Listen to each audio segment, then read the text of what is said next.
29 Rasa sayang seorang anak. Nia yang baru tahu semua yang terjadi masih merasa kesal. Ia bahkan menangis hingga sesegukan membuat Faris tak tega melihat hal itu. Ia meminta maaf dan terus meminta maaf.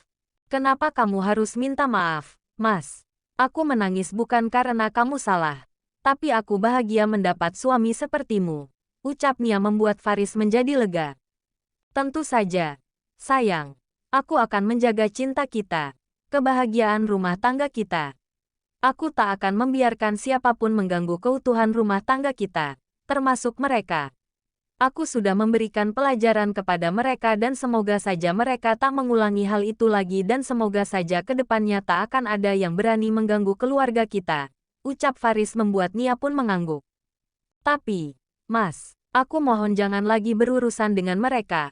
Walau itu hanya memberi mereka pelajaran. Sudah cukup jika memang Mas ada di balik semua kesengsaraan mereka. Sudah cukup, Mas. Aku tak mau kita mendapat hal-hal buruk karena itu semua. Aku ingin hidup bersama denganmu dan juga anak-anak kita. Ucap Nia membuat Faris pun mengangguk. Faris mengambil ponsel dan mengirim pesan kepada seseorang untuk membiarkan usaha yang sedang Raya dan Yuni geluti berkembang sebagaimana mestinya. Tanpa ikut campur ia dan juga orang-orang yang selama ini selalu berusaha menggagalkan usaha mereka berdua. Baik itu dengan usaha toko yang dibukanya maupun usahanya mencari pekerjaan di tempat-tempat lainnya. Seminggu setelah kelahiran putra kebanggaan dari Nia dan Faris, mereka juga menggelar acara akikahan yang tak kalah megahnya dari acara akikahan Sanum dahulu dan memberi nama putra mereka dengan nama Noah Atarfa. Sejak ia lahir, ia sudah diberikan sebuah perusahaan oleh Faris, walau belum dikelolanya. Namun, perusahaan itu sudah menjadi hak miliknya dan akan dikembangkan oleh orang-orang yang nantinya juga akan membantu putranya itu dalam menjalankan bisnisnya. Faris sengaja memilih orang-orang kepercayaannya yang usianya masih muda, orang-orang yang baru lulus dari universitas. Namun, tetap saja ia menyeleksi mereka untuk menjadi orang-orang kepercayaan nantinya. Faris tetap mengawasi jalannya perusahaan itu, nantinya sampai anaknya sudah berusia 17 tahun. Hari-hari terus berlalu dengan begitu cepat, hingga kini tanpa terasa usia Noah sudah menginjak 2 tahun. Farah dan yang lainnya sudah selesai dengan kuliah mereka di luar negeri. Hari ini mereka semua akan pergi ke luar negeri untuk menghadiri acara wisuda mereka semua. Farah menelpon ibunya. Walau bagaimanapun sikap ibunya selama ini yang selalu membuatnya malu pada ayahnya. Namun, Raya tetaplah ibunya. Bu, apa ibu tak akan datang? Tanya Farah pada ibunya. Farah, kamu sudah sangat besar dan sangat mengerti posisi ibu saat ini. Ibu sangat ingin datang dan memberikan selamat padamu. Tapi ibu tak punya keberanian. Ibu malu pada ayahmu. Nak, tolong mengerti ibu. Ibu juga tak ingin karena kehadiran ibu itu malah merusak semua kebahagiaan yang akan ayahmu berikan. Ucap Raya dari balik telepon. Farah yang sudah tahu semua dari Tita hanya bisa ikut menangis. Ia mengerti situasi ibunya saat ini. Dia juga tak akan memaksa ibunya untuk datang. Selain karena masalah dengan ayahnya, Farah tahu kondisi keuangan ibunya saat ini. Walau Faris sudah memaafkan dan tak pernah menghalangi lagi jalannya usaha mereka. Namun, tetap saja setelah 2 tahun, usaha mereka masih tetap sama.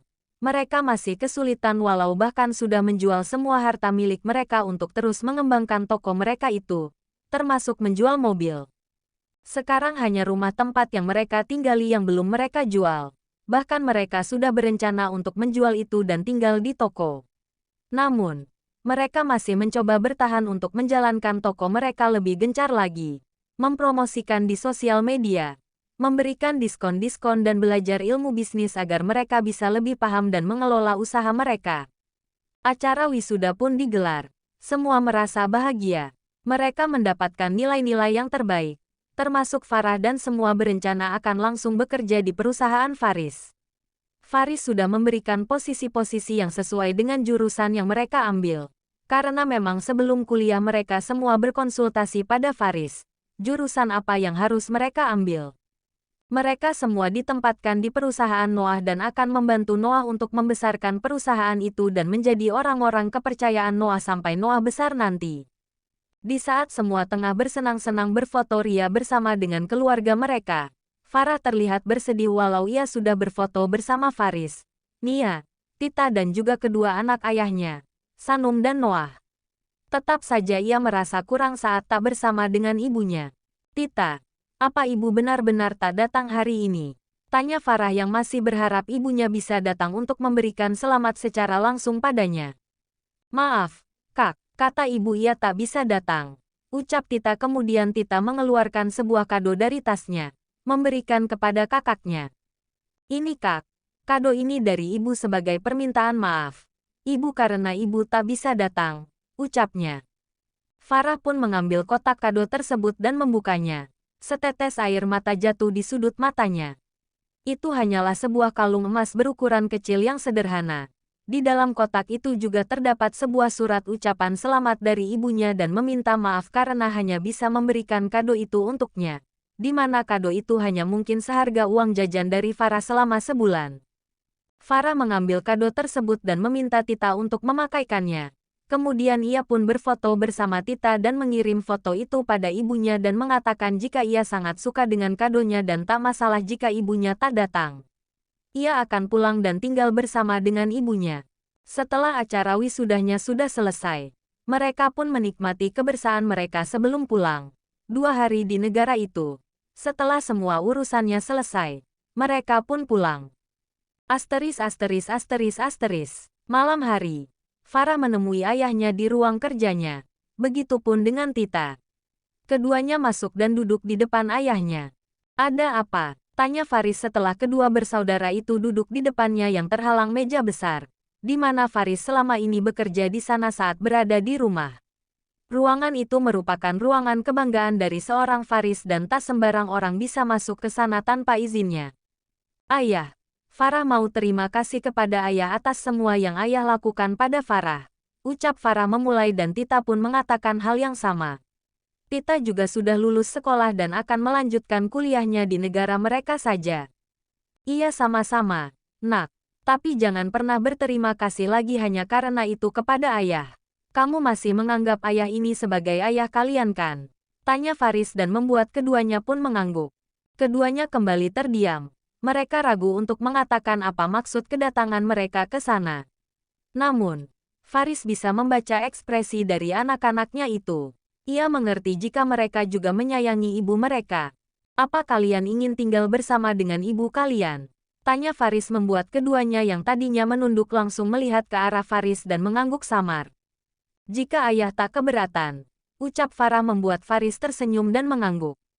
Tentu saja, Farah. Ayah tak akan keberatan. Dia adalah ibu kandungmu. Ayah mengerti perasaan kalian. Ayah juga memiliki ibu kandung. Ayah juga seorang anak. Pasti kalian juga ingin membahagiakan ibu kalian, kan? Tanya Faris membuat keduanya kembali mengangguk. Ya sudah. Ucap Faris mengeluarkan sebuah map dan memberikan kepada keduanya. Itu adalah berkas-berkas rumah, mobil dan usaha yang telah Faris siapkan untuk mereka. Kalian bisa menempati dan memiliki semua itu, jika memang kalian sudah ingin mandiri dan lepas dari ayah. Hanya itu yang ayah bisa berikan, ucap Faris membuat keduanya sangat terkejut. Selama ini Faris sudah memberikan banyak pada mereka. Akankah mereka kembali mendapatkan hadiah dari pria yang sudah mereka anggap ayah kandung itu? Keduanya pun langsung membuka isi map tersebut dan terlihat surat-surat rumah, mobil dan juga buku tabungan di sana. Begitupun dengan milik Tita. Ia juga memiliki rumah, mobil dan juga uang tabungan. Bukan hanya itu, ayahnya juga sudah menyiapkan usaha untuk mereka dan bisa mereka kembangkan ke depannya. Keduanya langsung berlari memeluk Faris. Terima kasih, ayah. Terima kasih banyak. Ucap keduanya membuat Faris hanya mengangguk dan membalas pelukan kedua putrinya itu. Gunakan apa yang ayah berikan secara baik-baik. Kalian tahu kan apa yang terjadi pada ibu kalian? Ayah tidak menyalahkan ibu kalian atas semua itu dan meminta kalian untuk membenci ibu kalian. Tapi ambil pelajaran dari sana. Kalian mengertikan maksud ayah tanpa ayah jelaskan secara detail. Ucap Faris menatap keduanya secara bergantian. Membuat Farah dan juga Tita sangat tahu pasti apa yang terjadi pada ibu mereka dan maksud dari ayahnya. Mereka pun mengangguk dan berjanji akan menggunakan apa yang ayahnya berikan itu dengan baik. Rumah, mobil, usaha dan tabungan itu sudah cukup untuk mereka ke depannya.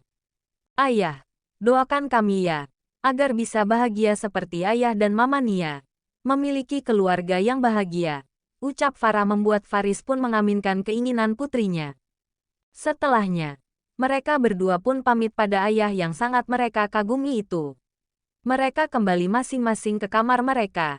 Rasa bahagia masih terasa di hati keduanya. Mereka tak menyangka akan mendapatkan hadiah itu dari ayah mereka. Tadinya mereka sempat ragu untuk meminta izin pulang kembali ke ibu mereka. Mereka takut dengan masa depan mereka yang mungkin tak akan seindah ini jika mereka tinggal bersama dengan ayah.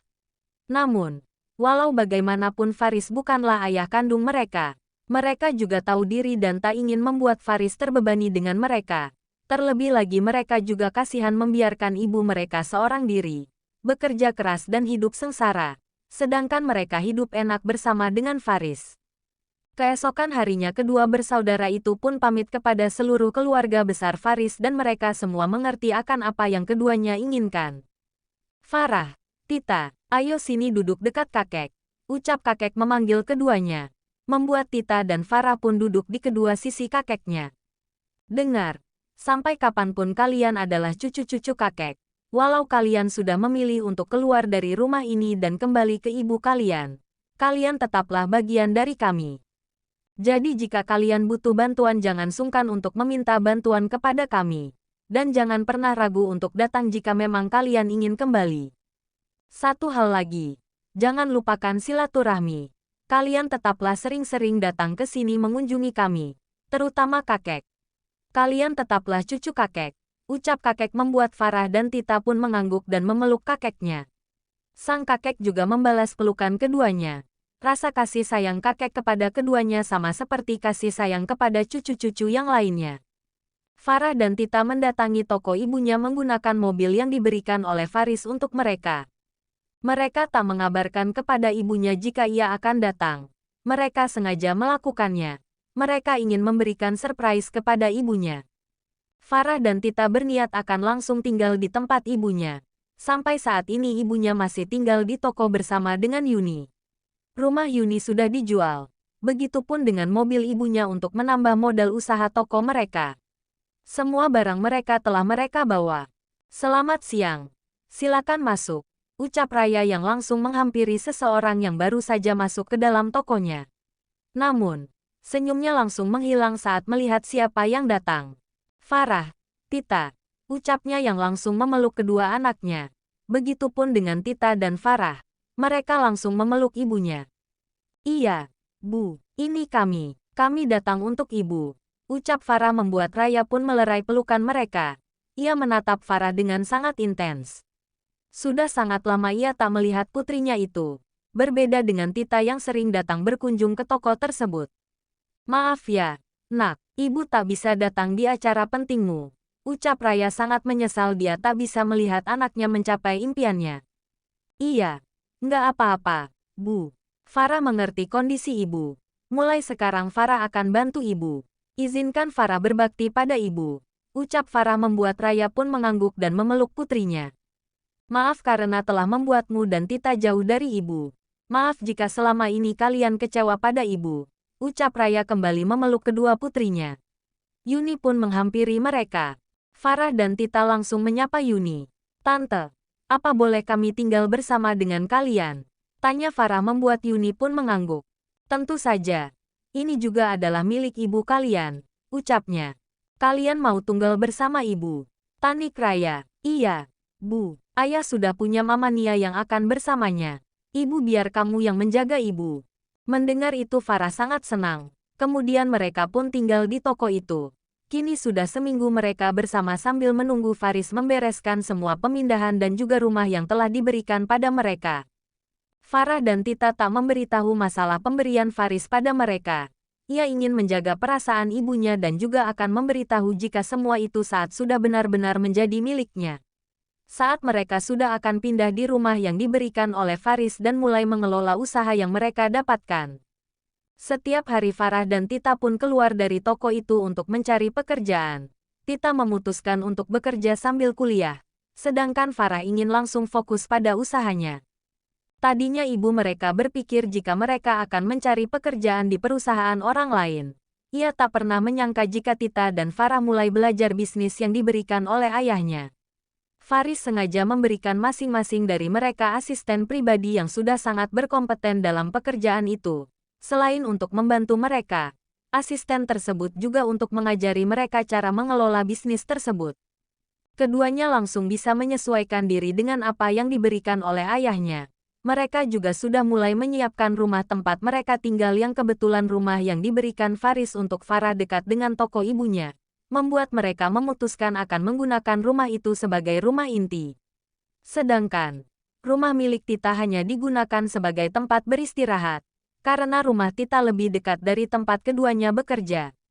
Malam hari Tita dan Farah menghampiri ibunya dan menjelaskan semua apa yang Faris berikan. Rasa penyesalan dalam hati semakin menyeruak di hati Raya. Bukan lagi menyesal karena telah meninggalkan Faris, tapi ia menyesal pernah mencoba menghancurkan kehidupan rumah tangga Faris dan Nia. Ia tak akan pernah memaafkan dirinya sendiri jika rencana ia dan Yuni hari itu berhasil. Ia sudah pernah menghancurkan kehidupan Faris dan Faris masih memberikan semua itu untuk anak-anaknya.